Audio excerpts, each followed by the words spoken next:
Brain disorders specialist explains the truth about marijuana. What about weed?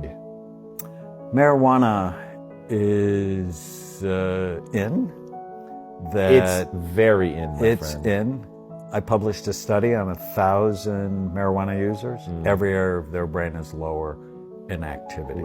Now, does help some people, like when my With father-in-law. what? What does it actually help with? It helps increase appetite. For some people, it can actually decrease seizure frequency. It suppresses activity in the brain. I'm very worried because as the perception of dangerousness of a drug goes down, its use goes up, especially in teenagers. And if you're smoking or eating edibles as a teenager, you've just increased your risk of anxiety, depression, and suicide in your 20s. Oof.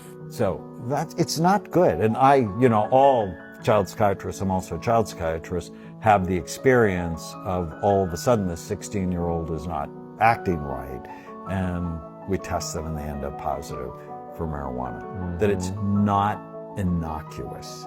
And I think that's the important thing. Now, is it worse than alcohol? Well, actually, I published a study on 62,000. This is the world's largest imaging study.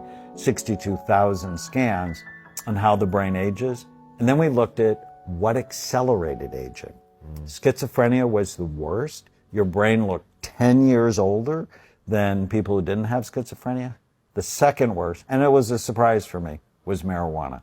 Your brain Worse than alcohol. worse than alcohol, worse than smoking. What?